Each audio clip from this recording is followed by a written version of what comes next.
Hey guys, this is Harshit here, and in today's video we are going to discuss about some important concepts related to haloalkenes and haloarenes chapter, which might appear as a question in class 12th board examination of Karnataka board.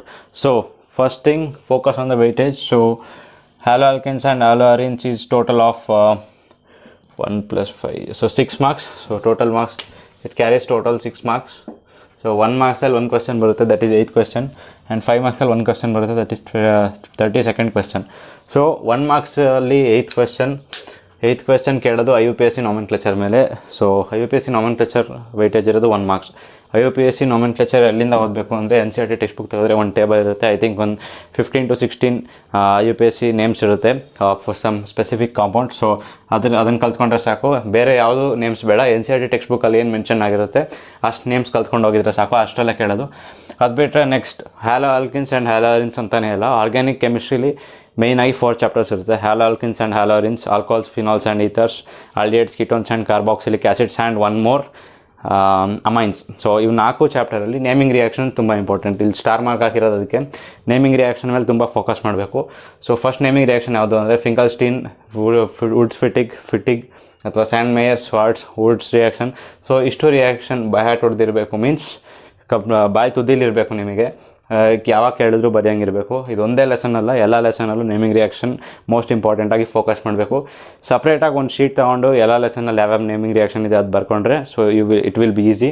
So ಅದು ಬಿಟ್ಟರೆ next preparations. So 5 ಮಾರ್ಕ್ಸಿಗೆ ಕೇಳೋ probability ಇರೋದು, usually 5 ಮಾರ್ಕ್ಸಿಗೆ ಕೇಳೋ probability ಜಾಸ್ತಿ ಇರೋದು SN1 ಅಥವಾ SN2 mechanism. So SN1 and SN2 mechanism complete ಓದ್ಕೊಂಡಿರಬೇಕು.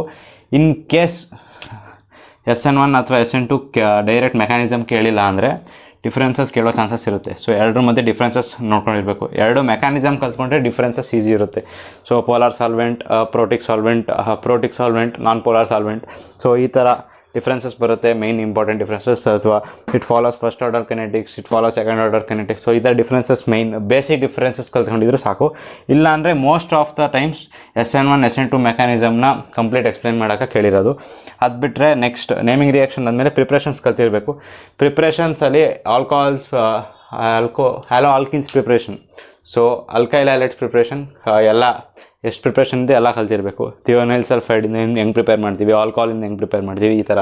ಅದು ಬಿಟ್ಟರೆ ನೆಕ್ಸ್ಟ್ ಫಾಸ್ಜಿನ್ ಪ್ರಿಪ್ರೇಷನ್, ಆಮೇಲೆ ಫಾಸ್ಜಿನ್ ಪ್ರಿಪ್ರೇಷನ್ ಲಾಸ್ಟಲ್ಲಿರೋದು. ಸೊ ಅದು ಬಿಟ್ಟರೆ ನೆಕ್ಸ್ಟ್ ಬೀಟಾ ಎಲಿಮಿನೇಷನ್, ಅದು ಬಿಟ್ಟರೆ ಗ್ರಿಗ್ನಾರ್ಡ್ ರಿಯೇಜೆಂಟ್ ಕಂಪ್ಲೀಟ್ ಎಷ್ಟು ರಿಯಾಕ್ಷನ್ ಇದೆ ಅಷ್ಟು ನೋಡ್ಕೊಂಡಿರಬೇಕು. ಗ್ರಿಗ್ನಾರ್ಡ್ ರಿಯೇಜೆಂಟಲ್ಲಿ ಟ್ವಿಸ್ಟ್ ಮಾಡಿ ಕೇಳೋ ಪ್ರಾಬಬಿಲಿಟಿ ಇರುತ್ತೆ. ಅದು ಬಿಟ್ಟರೆ ಬೀಟಾ ಎಲಿಮಿನೇಷನ್ ಇದು ಕಲ್ತ್ಕೊಂಡಿರಬೇಕು. ಇದು one of the important reaction with perspective to board exam as well as competitive exam, ಎರಡಕ್ಕೂ ಇಂಪಾರ್ಟೆಂಟ್ ಆಗಿದೆ. ಸೊ 30% ಸಿಲೆಬಸ್ ರಿಡಕ್ಷನ್ ಆಗಿರೋದ್ರಿಂದ 2020 ಮತ್ತು 2021ನಲ್ಲಿ ಯಾವ ಸ್ಟೂಡೆಂಟ್ಸ್ ಅಟೆಂಡ್ ಮಾಡ್ತಿದ್ದೀರಾ ಎಕ್ಸಾಮ್, ಸೊ ಅವರಿಗೆ ಫಾಸ್ಜಿನ್ ಈ ಟಾಪಿಕ್ ಇರೋದಿಲ್ಲ. Means last 2 pages DDT, phosgene, trichloromethane, trichloroethane. So ಈ ಟಾಪಿಕ್ ಇರೋ last 2 pages NCERT text book ತೆಗೆದ್ರೆ ಲಾಸ್ಟ್ 2 pages ಏನಿರುತ್ತೆ ಅದು ಬಿಟ್ಟರೆ ಎಲ್ಲ ಇದೆ. ಲಾಸ್ಟ್ 2 pages ಮಾತ್ರ ರೂಲ್ ಔಟ್ ಆಗಿರೋದು. ಸೊ ಅದು ಬಿಟ್ಟರೆ ಮಿಕ್ಕಿದೆಲ್ಲ ಓದ್ಕೋಬೇಕಾಗಿರೋದ್ರಿಂದ ನಾನೀಗ ಹೇಳೋ ಟಾಪಿಕ್ಸ್ ಎಲ್ಲ ಇಂಪಾರ್ಟೆಂಟ್ ಆಗುತ್ತೆ. ಇನ್ ಕೇಸ್ 2021 2022 ಬ್ಯಾಚ್ ಅವ್ರು ಯಾರು ನೋಡಿದಿರ್ತೀರ ಅವರಿಗೆ ಮಿಕ್ಕಿದೆಲ್ಲ ಟಾಪಿಕ್ ಇನ್ಕ್ಲೂಡಿಂಗ್ ಫಾಸ್ಜಿನ್ ಇಂಪಾರ್ಟೆಂಟ್ ಆಗುತ್ತೆ. ಈ ವರ್ಷದವರಿಗೆ ಫಾಸ್ಜಿನ್ ತೆಗ್ದಿರೋದ್ರಿಂದ ಇದೊಂದು ಟಾಪಿಕ್ ಸ್ಕಿಪ್ ಮಾಡ್ಬೋದು. ಅದು ಬಿಟ್ಟರೆ next as I said Grignard reagent once again full ಓದ್ಕೊಂಡಿರಬೇಕು. ಅದು ಬಿಟ್ಟರೆ ನೆಕ್ಸ್ಟ್ ಕೈರಾಲಿಟಿ, ಎನಾನ್ಶೋಮರ್ಸ್, ಸ್ಟೀರಿಯೋಶೋಮರ್ಸ್ ಇದೆಲ್ಲ ಡೆಫಿನೇಷನ್ ಬಾಯಿ ತುದಿಲಿರಬೇಕು. ಆಪ್ಟಿಕಲ್ ಆ್ಯಕ್ಟಿವಿಟಿ ಅಂದ್ರೇನು, D&L ಐಸೋಮರ್ಸ್ ಹೆಂಗೆ ಡಿಫ್ರೆನ್ಸಸ್ ಕಂಡುಹಿಡಿತೀವಿ, ಸೊ ಇದೆಲ್ಲ ಗೊತ್ತಿರಬೇಕು. ಸೊ ಅದು ಬಿಟ್ಟರೆ next chlorination, nitration, sulphonation and Friedel Crafts reaction. Friedel Crafts reaction 2 ಥರ ಬರುತ್ತೆ, Friedel Crafts alkylation, Friedel Crafts acylation. So ಎರಡೂ ಗೊತ್ತಿರಬೇಕು. Chlorination, nitration, sulphonation, Friedel Crafts reaction ಎಲ್ಲ ಲೆಸನಲ್ಲೂ ಬರುತ್ತೆ. ಸೊ ಒಂದು ಲೆಸನ್ ಯಾವ್ದಾದ್ರು ಕಲ್ತ್ಕೊಂಡಿದ್ರೆ ಪ್ರಾಡಕ್ಟ್ ಮೀನ್ಸ್ ಅಲ್ಲಿ ಕ್ರಿಯಾಟಾವ್ ಎಲೆಕ್ಟ್ರೋಫೈಲ್ ಅಥವಾ ನ್ಯೂಕ್ಲಿಯೋಫೈಲ್ನ ಎಲ್ಲಿ ಆ್ಯಡ್ ಮಾಡಬೇಕು ಅಂತ ನಿಮಗೆ ಗೊತ್ತಾಗುತ್ತೆ. ಅದು ಬಿಟ್ಟರೆ ನೆಕ್ಸ್ಟ್ ಅರೈಲ್ ಹ್ಯಾಲೈಡ್ ರಿಯಾಕ್ಟಿವಿಟಿ ಮೇಲೆ ರೀಸನ್ಸ್ ಇದೆ. Why aryl halides are less reactive when compared to alkyl halides ಅಂತ. ಸೊ 4 ರೀಸನ್ಸ್ ಇದೆ. ಇನ್ಸ್ಟೆಬಿಲಿಟಿ ಆಫ್ ಕ್ಯಾಟಯನ್, ಈ ಥರ 4 ರೀಸನ್ಸ್ ಇದೆ. 4 ರೀಸನ್ಸ್ ಕಲ್ತಿರಬೇಕು. ಇನ್ ಕೇಸ್ SN1 ಅಥವಾ SN2 ಮೆಕ್ಯಾನಿಸಮ್ ಕೇಳಿಲ್ಲ ಅಂದರೆ ಅರೈಲ್ ಹ್ಯಾಲೈಡ್ ರಿಯಾಕ್ಟಿವಿಟಿ ಮೇಲೆ 3 ಮಾರ್ಕ್ಸಿಗೆ ಕ್ವಶನ್ ಕೇಳಿ ರಿಯಾಕ್ಟಿವಿಟಿ ರೀಸನ್ಸ್ ಕೊಡಿ ಅಂತ. ಅದು ಬಿಟ್ಟು ನೆಕ್ಸ್ಟ್ ಇನ್ 2 ಮಾರ್ಕ್ಸಿಗೆ ಡೆಫಿನೇಷನ್ ಕೇಳ್ಬೋದು, ಅಥವಾ ಇಲ್ಲಿ ಯಾವ್ದಾದ್ರು ನೇಮಿಂಗ್ ರಿಯಾಕ್ಷನ್ ಕೇಳೋ ಪ್ರಾಬಬಿಲಿಟಿ ಇರುತ್ತೆ. ಇಲ್ಲ ಅಂದರೆ ನೇಮಿಂಗ್ ರಿಯಾಕ್ಷನ್ ಯಾವ್ದಾದ್ರು ವಿತ್ ಎಕ್ಸಾಂಪಲ್ 2 ಮಾರ್ಕ್ಸಿಗೆ ಕೇಳಿ 3 ಮಾರ್ಕ್ಸಿಗೆ SN1 SN2 ಮೆಕ್ಯಾನಿಸಮ್ ಕೇಳ್ಬೋದು, ಇಲ್ಲಾಂದರೆ ಈ ರಿಯಾಕ್ಟಿವಿಟಿ ಕೇಳ್ಬೋದು. ಇಲ್ಲಾಂದರೆ 3 ಡಿಫ್ರೆಂಟ್ ರಿಯಾಕ್ಷನ್ ಕೊಡ್ಬೋದು. ಸಪೋಸ್ 2020 ಪೇಪರ್ ತೆಗೆದು ನೋಡಿದರೆ, ಸೊ ಮೀನ್ಸ್ ಮೈ ಬ್ಯಾಚ್, ನನ್ನ ಬ್ಯಾಚ್ ಅವ್ರಿಗೆ 3 ರಿಯಾಕ್ಷನ್ ಕೊಟ್ಟಿದ್ರು.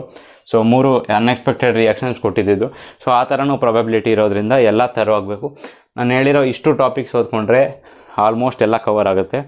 ಬೇರೆ ಯಾವುದು ಫಿಕ್ಸ್ಡ್ ಕ್ವೆಶ್ಚನ್ಸ್ ಆ ಥರ ಏನೂ ಇರೋಲ್ಲ. ಫಿಕ್ಸ್ಡ್ ಕ್ವೆಶ್ಚನ್ಸ್ ಅಂತ ಗೆಸ್ ಮಾಡೋದಾದರೆ SN1 ಅಥವಾ SN2 ಮೆಕ್ಯಾನಿಸಮ್ ಇದೊಂದೇ ಫಿಕ್ಸ್ಡ್ ಅಂತ ಟ್ರೀಟ್ ಮಾಡೋಕ್ಕಾಗೋದು. ಸೊ ಅದು ಬಿಟ್ಟರೆ ಮಿಕ್ಕಿದೆಲ್ಲ ನೋಡ್ಕೊಂಡಿರಬೇಕು. UPSC ನಾಮೆನ್ಕ್ಲೇಚರ್ ಬೇರೆ ಎಲ್ಲಿಂದನೂ ಓದೋ ಅವಶ್ಯಕತೆ ಇಲ್ಲ. NCERT ಟೆಕ್ಸ್ಟ್ ಬುಕ್ಕಲ್ಲಿ ಎಷ್ಟು ಕೊಟ್ಟಿರ್ತಾರೆ ಅಷ್ಟು ಓದಿದರೆ ಸಾಕಾಗುತ್ತೆ. So that's it about haloalkanes and haloarenes. I hope this video was helpful. ಯಾವುದೇ ಥರ ಡೌಟ್ಸ್ ಇದ್ದರೆ ಕಮೆಂಟ್ ಸೆಕ್ಷನಲ್ಲಿ ಕೇಳ್ಬೋದು. I will answer it. So I hope this video was helpful. New video will be uploaded soon. If you are a new spectator, do subscribe the channel and make sure you hit the notification bell icon so that you will get notified whenever I will upload any new video. Till then, namaste from your brother. Bye bye.